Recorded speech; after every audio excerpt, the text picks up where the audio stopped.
Bonjour à toutes et à tous. Donc, très heureux d'être à Bordeaux aujourd'hui avec vous pour vous parler de solaire et de stockage. Alors, on m'a confié la tâche ardue en moins de 20 minutes, de faire un panorama du développement du solaire et du stockage dans le monde.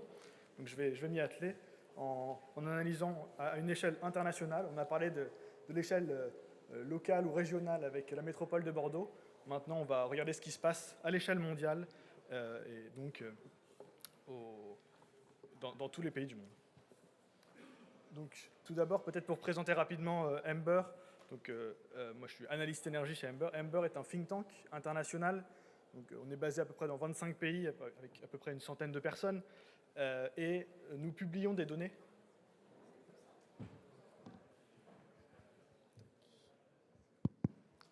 Et nous publions des données librement sur notre site, sur le solaire et l'ensemble du système électrique. Donc, voilà quelques exemples d'outils et de publications que vous pouvez retrouver sur notre site. Donc, on a des données sur plus de 200 pays dans le monde sur l'électricité. Donc, si vous voulez faire des comparaisons internationales, ça peut être vraiment intéressant. Et il y a un mois, nous avons publié notre rapport annuel sur l'électricité dans le monde. Et comme le solaire et le stockage ne vivent pas indépendamment du reste du système électrique, il me paraît intéressant de commencer cette présentation par quelques faits marquants sur le système électrique et l'électricité dans le monde en 2025. Donc, tout d'abord, le premier fait remarquable, c'est que pour la première fois, hors période de crise ou de récession, les énergies propres, donc le renouvelable et le nucléaire, ont couvert l'ensemble de la croissance de la demande d'électricité dans le monde. On a aussi observé, de fait, en parallèle, une baisse de la production fossile en Chine et en Inde, qui sont évidemment des géants du charbon notamment. Et pour revenir à des sujets qui sont vraiment au cœur de nos discussions, le solaire, comme l'a dit Pierre Cheminade en introduction, a enregistré sa plus forte croissance ces 8 dernières années. Donc on parle d'augmentation de la production, qui a augmenté de 30% partout dans le monde. Et en parallèle, on observe aussi un déploiement record du stockage par batterie dans le monde, avec plus de 100 gigawatts installés en 2025. Et enfin, le cinquième fait, qui est assez remarquable, qui est que la production renouvelable a dépassé le charbon pour la première fois en 100 ans. Donc, après cette mise en contexte, ce qui est particulièrement intéressant dans la discussion aujourd'hui, c'est donc je vous ai parlé d'énergie propre, mais en réalité, ce qui porte vraiment la croissance du renouvelable dans le monde, c'est le solaire. C'est-à-dire que les énergies propres ont couvert l'ensemble de la croissance de la demande mondiale, c'est-à-dire la variation entre 2024 et 2025, mais en réalité, les 3/4 sont liés à l'énergie solaire, que vous pouvez voir ici en vert foncé. Donc on voit vraiment cette croissance exponentielle. Ici, ce qu'il faut bien comprendre, c'est qu'on parle des variations, c'est-à-dire que ce n'est pas le système électrique dans son ensemble, c'est vraiment ce qui varie d'une année à l'autre. Donc on voit que ce qui vraiment prédomine dans cette variation, c'est l'énergie solaire. Donc, effectivement, et donc le solaire poursuit sa croissance exponentielle, donc, avec ce record en 8 ans de plus 30%. Donc parce qu'évidemment, il y a beaucoup de chiffres, mais peut-être pour remettre en contexte, aujourd'hui dans le monde, la production solaire, c'est 2800 TWh, ce qui correspond en fait à l'ensemble de la production dans l'Union européenne, de toutes sources confondues. Et la production supplémentaire en 2025 est supérieure à ce que produit la France, toutes sources d'électricité confondues, en une année. Et donc aujourd'hui, le solaire représente 9% de l'électricité produite dans le monde, donc, avec des installations records encore cette année. Alors pour l'année à venir, le panorama est, en termes d'installation est un petit peu moins optimiste. On table plutôt sur une stabilisation ou peut-être un léger déclin pour des raisons que j'évoquerai par la suite. Et maintenant, si au-delà de la croissance au niveau mondial, si on s'intéresse un peu plus en détail à ce qui se passe dans les différents pays, donc évidemment, quand on regarde la production en termes absolus, ce qui saute aux yeux, c'est la Chine, qui reste de très loin le premier pays producteur d'énergie solaire dans le monde, avec une production qui est supérieure à celle de l'ensemble des pays de l'OCDE réunis. Et donc, les États-Unis et l'Inde complètent ce podium, ce trio de tête des premiers producteurs de solaire dans le monde, avec une forte croissance aussi sur l'année passée. Maintenant, si on cherche à regarder un peu plus en manière relative, donc par exemple, on part dans le mix, Alors, si vous ne suivez pas forcément les débats à l'échelle européenne ou mondiale, certains pays peuvent vous surprendre, notamment la Hongrie, qui est le premier pays dans le monde en termes de solaire dans son mix électrique, avec plus d'un quart, 27%. Et aussi, ce qui est remarquable, c'est que sur les 10 premiers pays, en fait, on a 7 pays européens, 7 pays de l'Union européenne, ce qui montre aussi le développement et l'intégration du solaire dans le mix en Europe. Donc, comme je le disais, dans le monde, on est à peu près à 9%, et pour donner un point de comparaison, la France est à 5,6%. Et dans le monde, on a 50 pays en 2025 qui ont dépassé la barre des 10% du solaire dans leur mix, et évidemment, ça va se poursuivre. Un autre pays qui peut vous surprendre, en 7e place du classement dans le mix, le Pakistan. Le Pakistan est en train de vivre une véritable révolution solaire, avec la part du solaire dans son mix qui a triplé en 3 ans. Et aujourd'hui, avec à peu près autour de 50 gigawatts installés, principalement dans le résidentiel, et autour de 19% de son mix électrique. Donc c'est aussi intéressant de voir ces dynamiques qui ne sont pas portées par des questions climatiques, mais tout simplement par des questions d'indépendance de la production électrique. Donc c'est-à-dire que les foyers installent sur leur toit, dans leur foyer, des panneaux solaires pour avoir un accès à une électricité abondante et peu chère, et être indépendant du reste du réseau finalement. Pour finir peut-être sur ces points, l'Australie, qui domine le classement de la production par habitant. En fait, on a une forte présence du secteur résidentiel dans le solaire en Australie, avec plus d'une maison sur 3 en Australie qui a des panneaux solaires sur son toit, entre une maison sur 2 et une maison sur 3. Donc, ce qui est aussi assez remarquable dans ces dynamiques. Alors, si la croissance du solaire est vraiment remarquable dans ces dernières années dans le monde, en réalité, la croissance du stockage est encore plus impressionnante. C'est-à-dire que l'année dernière, en pourcentage, le solaire a augmenté encore plus que le solaire. Évidemment, les deux maintenant vont de pair. Et ce qui porte cette dynamique, c'est avant tout la dynamique de prix, donc la chute des coûts du stockage qui entraîne ce déploiement record. Donc les prix des batteries ont été divisés par 6 en moyenne dans le monde depuis 2016. Donc, ce qui correspond à une baisse de 84%. Et par rapport à l'année dernière, entre 2024 et 2025, on a une baisse de 45% des prix du stockage stationnaire. Alors, il s'agit d'un prix moyen dans le monde. En Europe, on est un petit peu plus haut, comme aux États-Unis, et en Chine, les prix sont plus bas. Et donc, on pense que chez Ember, cette dynamique du stockage va porter une nouvelle phase de croissance du solaire, parce qu'évidemment, les deux vont de pair. Donc, on observe aussi des installations conjointes solaire-stockage, bien entendu. Maintenant qu'on a regardé ces dynamiques à l'échelle internationale, c'est intéressant aussi de regarder les dynamiques à l'échelle des grandes régions du monde. Donc, on va tour à tour regarder dans l'Union européenne, aux États-Unis et en Chine. Donc, dans l'UE, le solaire représente 13% du mix et progresse dans tous les pays. Alors, les nouvelles installations en 2025 ont été en niveau stable, très léger déclin, moins 0,7% par rapport à 2024. Et particulièrement, il y a un déclin dans le secteur résidentiel. Alors, si vous voulez chercher la France dans ces classements, elle est presque tout en bas en termes du solaire dans la production, mais au contraire, en 4e place en termes absolus. Donc c'est intéressant de regarder de ces différentes manières. C'est-à-dire que la France, forcément, a une très forte production d'électricité à l'échelle de l'Union européenne, mais dans son mix, le solaire n'est à peu près à 6%. L'Observatoire européen des technologies propres a récemment publié un rapport qui disait qu'en fait, l'industrie européenne, en termes manufacturiers, était en retard par rapport aux objectifs du Net Zero Industry Act, qui fixe un objectif de 40% de production dans l'Union européenne des panneaux solaires, des cellules photovoltaïques à l'horizon 2030. Donc nous sommes en retard par rapport à cette tendance, notamment du fait de la concurrence asiatique et chinoise. Et le solaire rentre dans une nouvelle phase. On a une fin des dispositifs d'aide, notamment dans le résidentiel, dans plusieurs pays d'Europe. Et on observe aussi des épisodes de prix négatifs de plus en plus. Donc il est vraiment important de développer les flexibilités pour éviter les écrêtements et de gaspiller de l'énergie, finalement, gaspiller de l'électricité. Et au premier rang de ces flexibilités, on a bien entendu le stockage. Donc le stockage dans l'Union européenne, on assiste plutôt au début de la filière finalement, parce qu'on est à 10 gigawatts en opération, principalement en Allemagne et en Italie. Alors si on regarde rapidement hors de l'Union européenne, Au Royaume-Uni, on a 7 gigawatts, donc ce qui est assez impressionnant en comparaison. Un seul pays, 7 gigawatts, l'Union européenne, dans son ensemble, 10 gigawatts.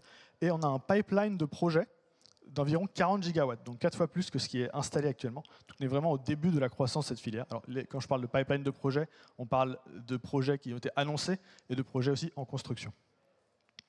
Donc, la filière, comme pour le photovoltaïque, fait face à la concurrence chinoise et le coût de production des batteries en Europe reste en moyenne 50% plus élevé qu'en Chine. Et donc, développer la filière du stockage, c'est-à-dire à la fois des capacités manufacturières en Europe, mais aussi les installations dans leurs ensembles, c'est vraiment crucial pour atteindre les objectifs européens en termes d'intégration des renouvelables dans le mix, mais aussi les objectifs du Net Zero Industry Act, de capacité manufacturière sur le territoire européen. Si maintenant nous traversons l'Atlantique, il ne vous aura pas échappé que la filière renouvelable fait face à quelques remous aux États-Unis. Et donc, en 2025, on a observé un ralentissement du secteur du solaire, mais le secteur des batteries a poursuivi son essor. Et donc, très léger déclin des capacités installées. Alors évidemment, la production solaire continue d'augmenter aux États-Unis. Ce qui est intéressant d'observer, c'est que malgré ce léger déclin des capacités installées, la filière industrielle, la filière manufacturière du solaire aux États-Unis se développe pour avoir plus de capacités domestiques de production. Et donc, depuis l'année dernière, l'industrie du solaire aux États-Unis peut produire suffisamment de panneaux photovoltaïques pour couvrir la demande intérieure. Alors, ce n'est pas tout à fait le cas pour les cellules photovoltaïques, donc ce qui est plus en amont de la chaîne de valeur. Ce qui est intéressant, c'est que cette année, on a des ajouts records de capacité à la fois solaire et de stockage qui sont annoncés aux États-Unis, notamment du fait d'un changement de l'administration américaine de Donald Trump.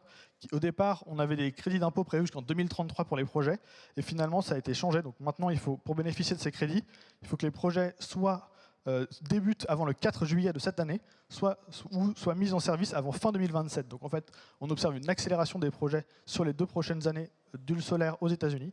Alors ce changement politique ne concerne pas le stockage, et le stockage effectivement va poursuivre sa croissance dans ce contexte politique incertain. Et ces décisions, notamment en termes de l'administration Trump sur les taxations du solaire, sont liées à ce qu'on peut appeler une guerre commerciale, et notamment, bien sûr, avec la Chine. Donc la Chine, c'est vraiment un géant énergétique à tout point de vue, et en particulier pour le solaire et le stockage, donc avec plus de la moitié des installations au niveau mondial, à la fois en solaire et en stockage, l'année dernière, et puis en général. Mais ce n'est pas aussi qu'une question d'installation ou de production. On parle vraiment d'une domination industrielle sans équivalent sur la filière du solaire et du stockage, avec plus de 85% de la chaîne d'approvisionnement du solaire et plus de 80% pour les batteries. Donc on parle des wafers, donc des tranches de silicium aux cellules photovoltaïques, aux modules solaires. Mais en réalité, cette domination industrielle n'est pas sans conséquences. Parce que, ce que vous pouvez observer sur le graphique, peut-être que je ne sais pas si vous voyez très bien, c'est qu'actuellement, la Chine est en capacité de produire le double de la demande mondiale de panneaux photovoltaïques. Et donc, ces surcapacités en fait, produisent des crises internes de rentabilité. Et donc, en ce moment, on observe une restructuration de la filière. Sur l'année dernière, les fabricants de panneaux solaires chinois ont perdu 5 milliards de dollars. C'est-à-dire qu'ils produisent pour tout le monde, ça a entraîné une chute des prix des cellules photovoltaïques, des panneaux photovoltaïques au niveau mondial, mais en réalité, la filière interne, la filière chinoise, fait aussi face à ces crises de rentabilité. Et au-delà évidemment de ces crises externes, ce qui met à mal en partie la filière chinoise, c'est les barrières commerciales mises en place par les États-Unis, par l'Europe dans une certaine mesure. Mais malgré ces tensions commerciales, ce qu'on observe, c'est que les exports chinois en termes de panneaux photovoltaïques continuent d'augmenter. Donc, les données de mars, donc à la fois dans le contexte de la crise énergétique que vous connaissez avec le détroit d'Ormuz, mais aussi d'un changement, d'une réforme des taxations à l'export en Chine, on a connu un nouveau record. Donc en un mois, la Chine a exporté 68 gigawatts de produits solaires. Comme si la Chine avait exporté l'ensemble de la capacité solaire installée de l'Espagne. Pour la France, ça a été aussi un record. Selon les douanes chinoises, la Chine a exporté 1 gigawatt vers la France en mars. Alors, en avril, les exports restent à un niveau très élevé, mais pas aussi élevé qu'en mars. Mais on reste quand même à un niveau élevé à la fois dans ce contexte de crise énergétique et de demande du solaire, demande de panneaux photovoltaïques, de cellules photovoltaïques, et de changement de régime de taxation.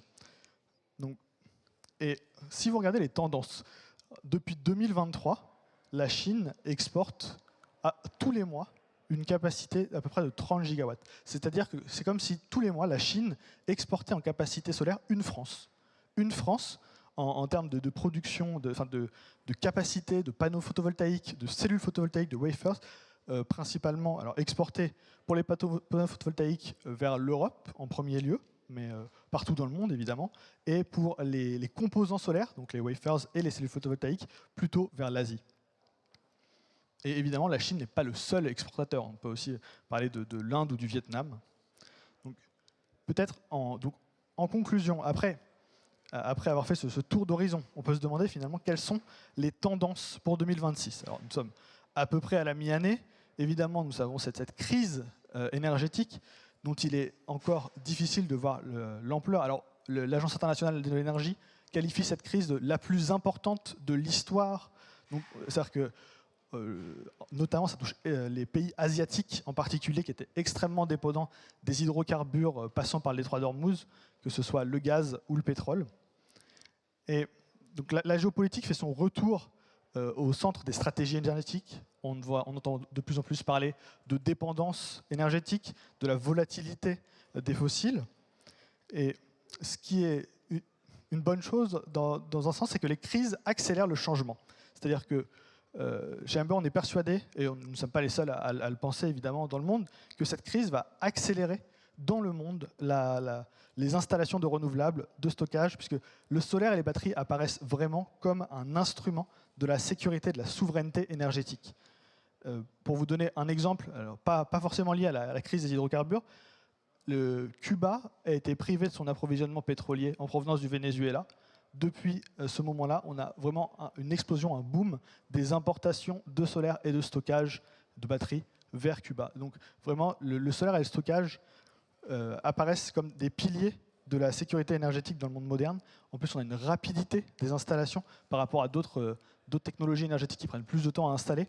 Les panneaux photovoltaïques et les batteries sont vraiment des choses, notamment à l'échelle résidentielle, qui peuvent être installées rapidement dans le monde. C'est-à-dire qu'on n'a pas forcément toutes les contraintes qu'on peut connaître dans certaines réglementations.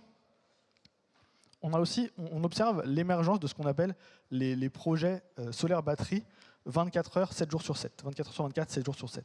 C'est-à-dire que là, on a un projet de 1 gigawatt de production aux Émirats Arabes Unis, où en couplant des batteries des batteries du solaire, on arrive à produire en continu une électricité. Et donc, c'est sans doute aussi dans les pays avec un fort ensoleillement ou pour l'éolien avec des bonnes conditions de vent, ça va permettre d'avoir une production en continu en couplant ces énergies renouvelables variables avec le stockage. Enfin, un point qu'on n'a pas forcément abordé dans cette présentation, les économies émergentes.